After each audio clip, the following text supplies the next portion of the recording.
মোহাম্মদ বিল্লাল হোসেন। বাজারের নাম পাঁচদোনার মোড়। রুটি কি আপনি তৈরি করেন সবসময় না? হ্যাঁ সবসময় রুটি তৈরি করেন? হ্যাঁ কত বছর তৈরি? আমি করি 25 বছর ধরে। আপনি কি দোকানে মালিক? হ্যাঁ আমি এই দোকানের মালিক। বিক্রি বাট্টা কেমন হয়? আছে আগে তো মোটামুটি ভালো হইতো, এখন তো অবস্থা বেশি ভালো না। কারণ কি? এখন সব জিনিসের দাম বেশি, অবস্থা পরিস্থিতি খারাপ, দেশের অবস্থা ভালো না। তন্দুর রুটি বেশি, আড়া রুটি বেশি। তন্দুর রুটি বেশি আমরা 10 টাকা পিস, একই দাম। হ্যাঁ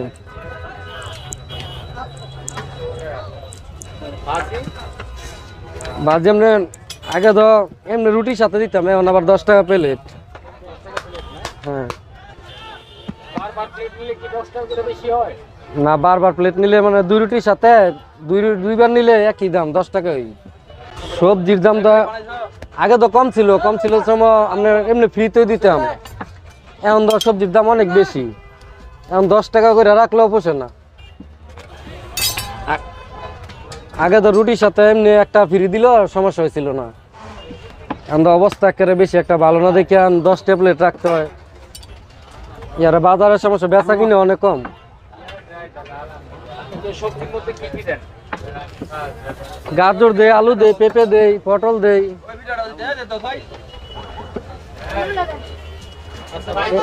3-4 পদ দিয়ে পরে তৈরি করতে আর কি। ছেলে মেয়ে কয়জন আছে? আমার 2 ছেলে 2 মেয়ে।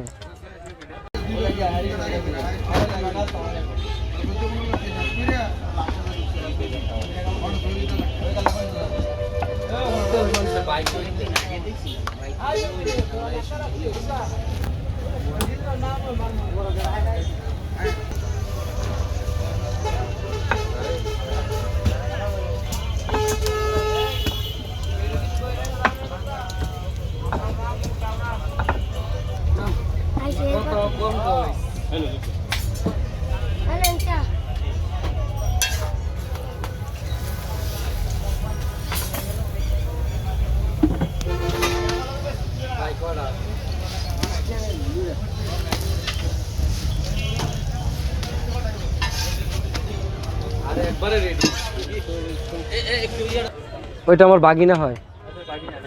হ্যাঁ কি তোমার? শামিন শামিন না? তুমি তোমার কি হয়? মামা লাগি। মামা লাগে না? এখানে কত বছর ধরে আছো? 20 বছর।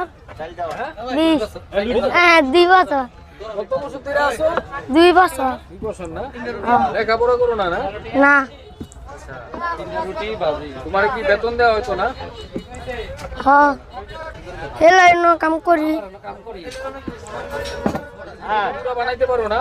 হ্যাঁ প্রতিদিন কয়টা রুটি বানাইতে পারো? 1-200 বানাইতাম। বানাইতে পারবো না? হ্যাঁ